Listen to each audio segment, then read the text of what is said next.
सुप्रभात बच्चों। आज मैं आपको पुनः प्रत्यय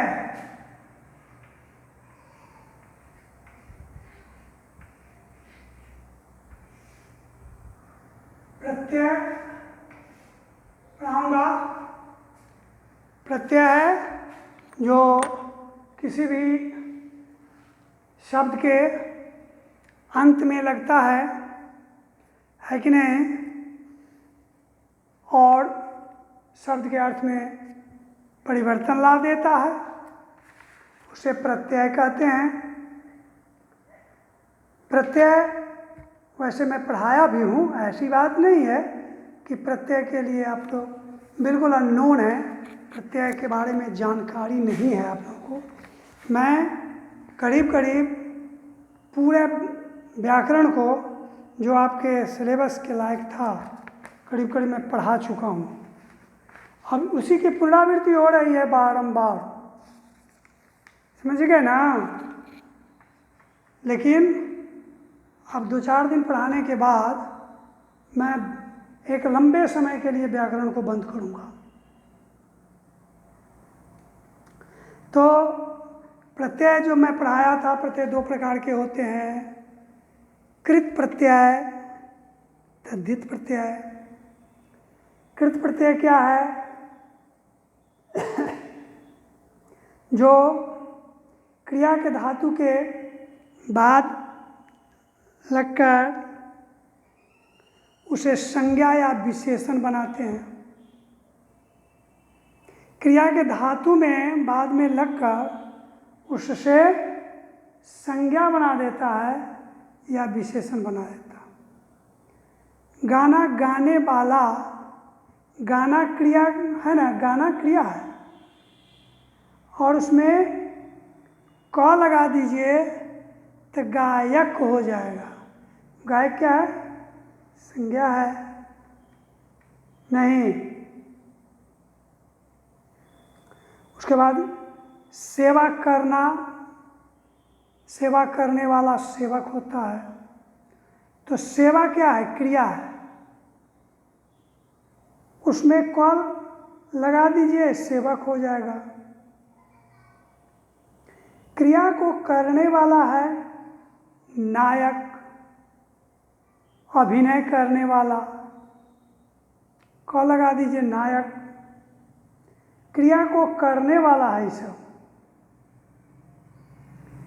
और क लग गया तो प्रत्यय भी लग गया, पाठक हुआ। अब देखिए, हार, क्रिया में ही हार लगा दीजिए, खेलन हार, सेवन हार। अक्कर लगा दीजिए, अक्कर, घुमक्कर, भुलक्कर, पियक्कर।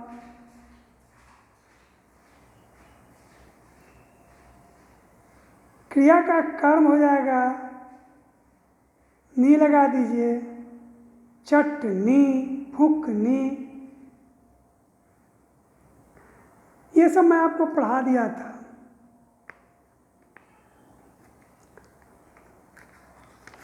अब आपको मैं तद्धित प्रत्यय के बारे में बताता हूँ।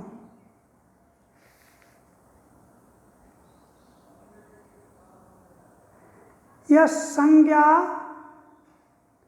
सर्वनाम, विशेषण और अव्यय, इन्हीं शब्दों के अंत में लगता है और प्रायः लगने के बाद प्रायः संज्ञा बनता है या फिर विशेषण बनता है। जैसे आर प्रत्यय लगा दीजिए, आर प्रत्यय,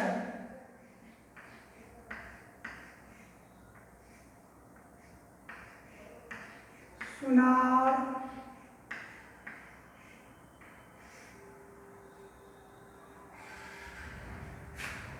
लुहार,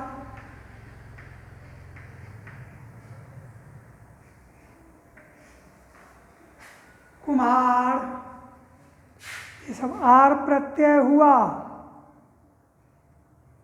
समझ गए कि नहीं?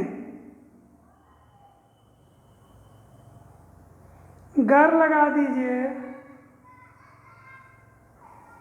जादूगर,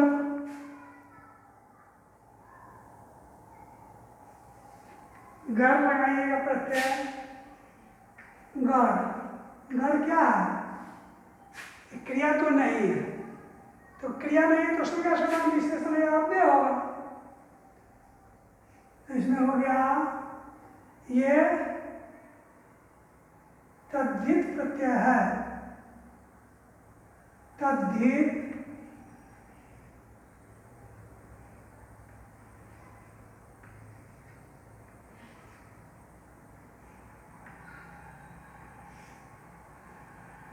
तद्धित प्रत्यय, गर लगा दीजिएगा, कारीगर, कारी काम करने वाला कारीगर, गर लगा दीजिए। जादूगर, जादू दिखलाने वाला जादूगर। वाजीगर, सौदागर।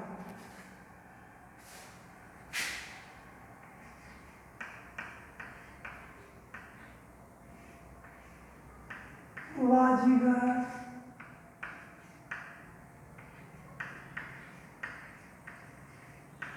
सौदागर, बाजीगर हुआ, सौदागर हुआ,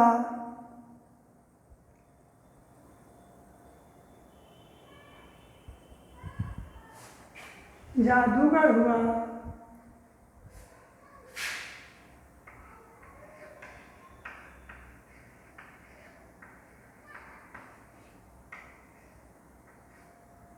सब में गर लगा हुआ।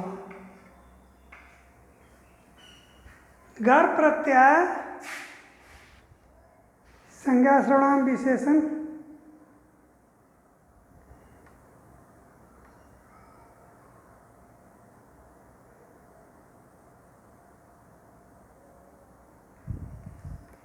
लगता है।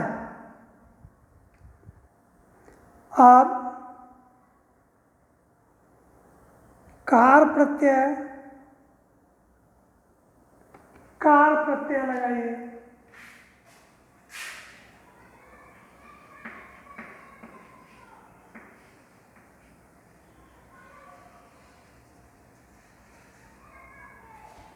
कलाकार,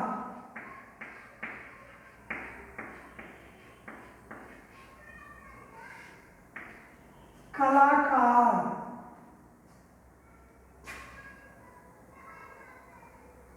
साहित्यकार,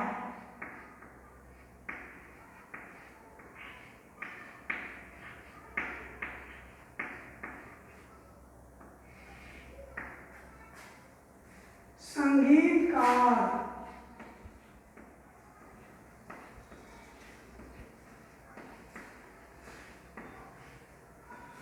सब में कार लगा हुआ। समझ गए? पन प्रत्यय लगाइए। पन,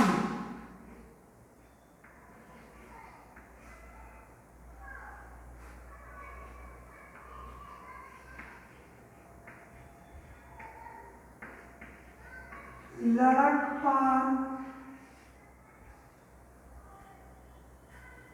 बचपन,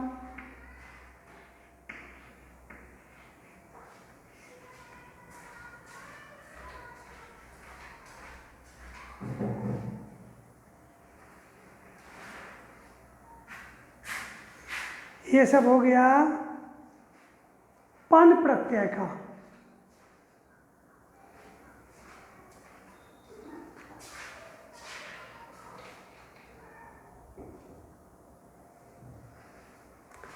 इक प्रत्यय से बनाइए।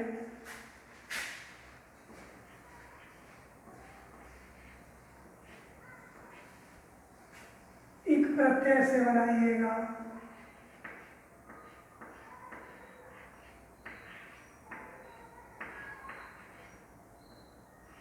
धार्मिक,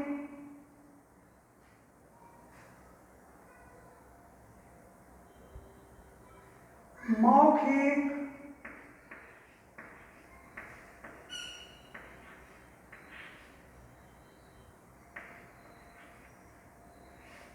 सब में हर्ष ई कार लगेगा, दीर्घिकार वाला नहीं लगा दीजिएगा, क्योंकि हर्ष ई कार और क। धार्मिक, मौखिक,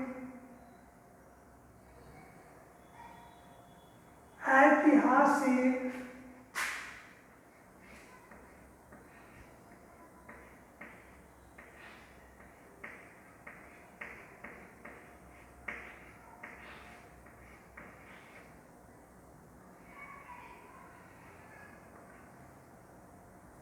मासिक,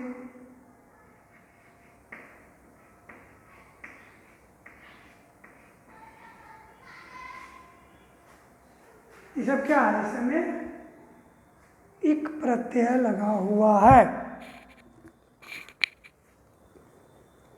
तो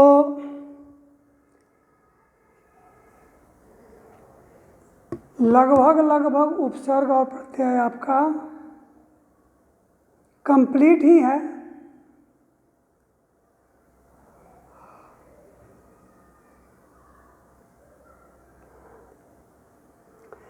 आस प्रत्यय से आप कुछ शब्द बनाएं। आस,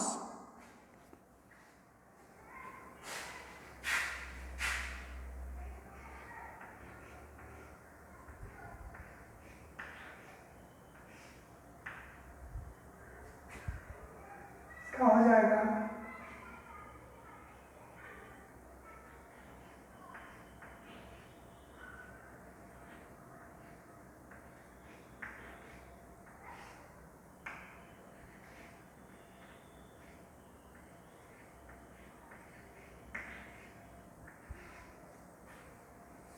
मिठास, खटास,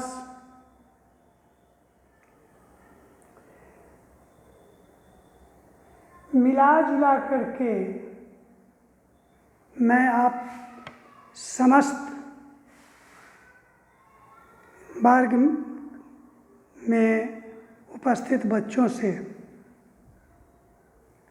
यही कहूँगा कि मैंने तो अपनी पूरी शक्ति लगाकर आपको पढ़ाया, समझाया, लेकिन जब तक स्वतः आप इस व्याकरण के प्रति जागरूक नहीं होइएगा, तब तक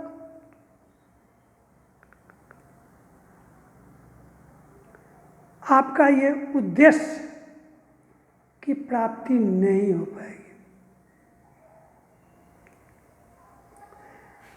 आखिर करना तो आप ही को है, नहीं, करना तो आप ही को है।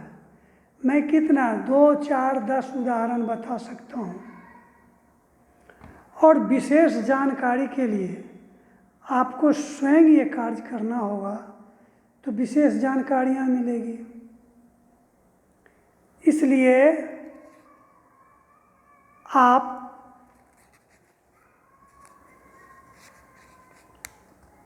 उपसर्ग और प्रत्यय को खूब अच्छी तरह से पढ़ लें, और जितना बात मैं बताया हूँ उससे किताब की बातों का टैली कीजिए।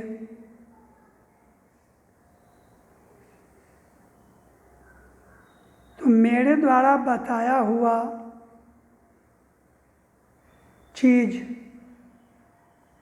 या कुछ ट्रिक वगैरह है जो बुक में आपको नहीं मिलेंगे, लेकिन और सारे चीज़ तो आपको मिलेंगे ही ना। इसलिए बुक से दोस्ती करना ज़रूरी है आप लोगों को। व्याकरण के बुक से आप थोड़ा परिश्रम कीजिए। जितना चीज़ मैं आपको पढ़ाया हूँ सब आप अच्छी तरह से सीख जाइएगा और फिर बाद में कहिएगा कि नहीं, हमको बहुत व्याकरण के संबंध में मुझे बहुत सी जानकारियाँ मिल गई। लेकिन अगर केवल मैं ही पढ़ाता रहूं और आप उसे प्रैक्टिस न करें, आप घर पर उसका अभ्यास न करें, तो ये तो बेकार हो जाएगा।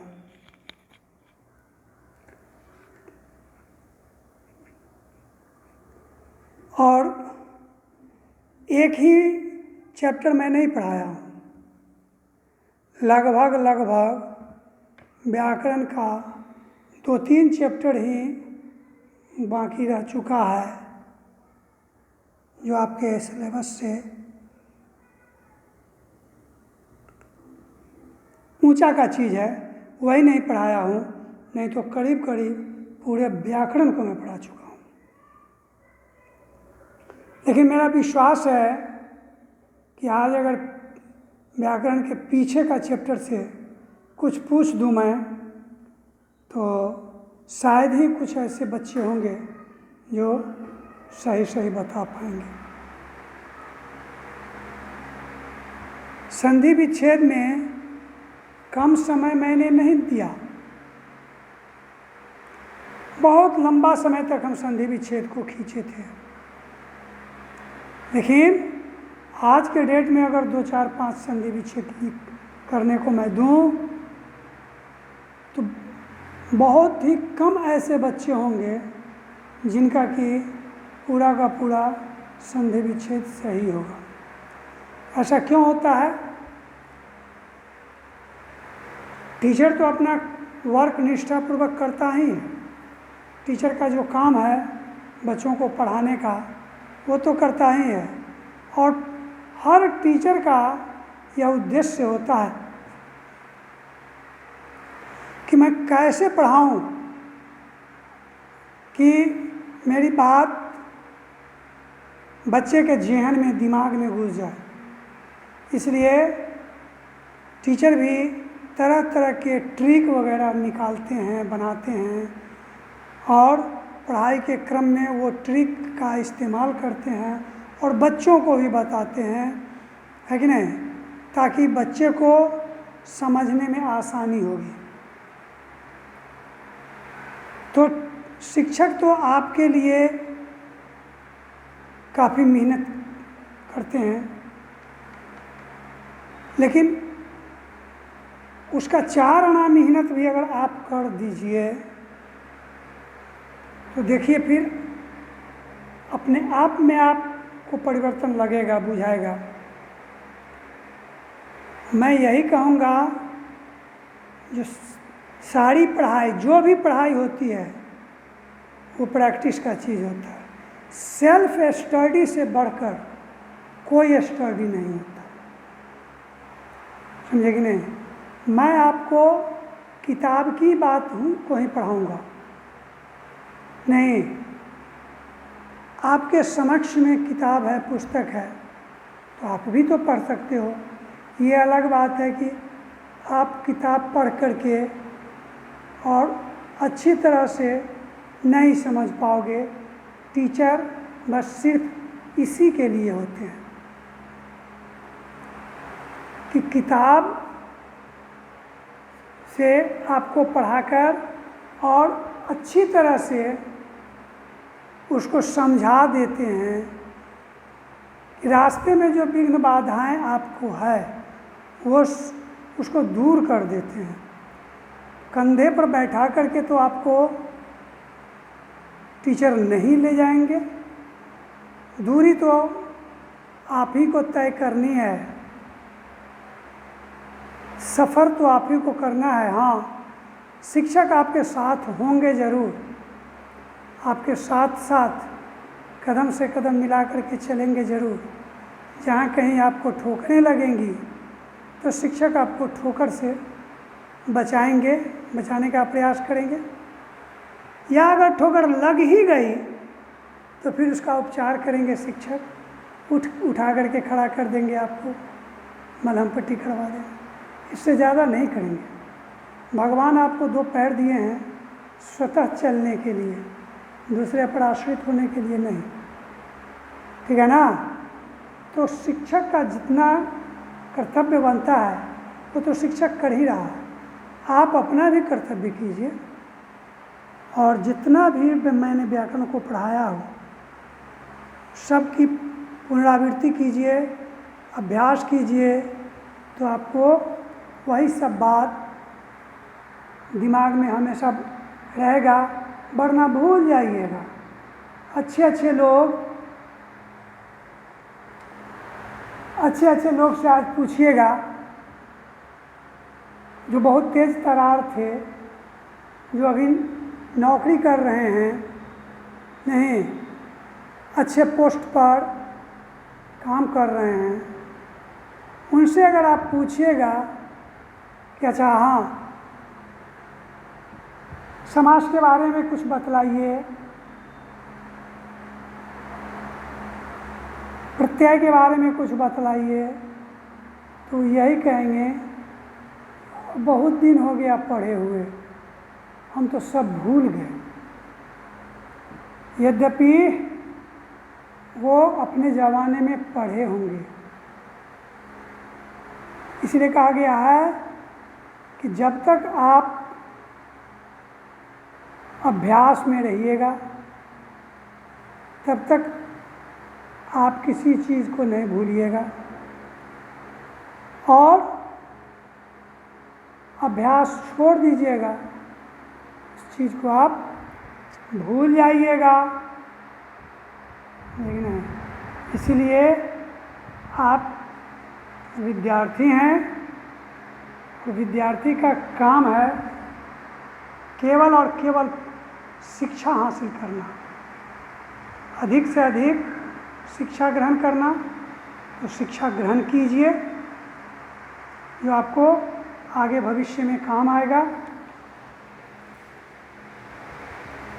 तो आज की पढ़ाई को मैं यहीं पे स्थगित कर देना चाहता हूँ।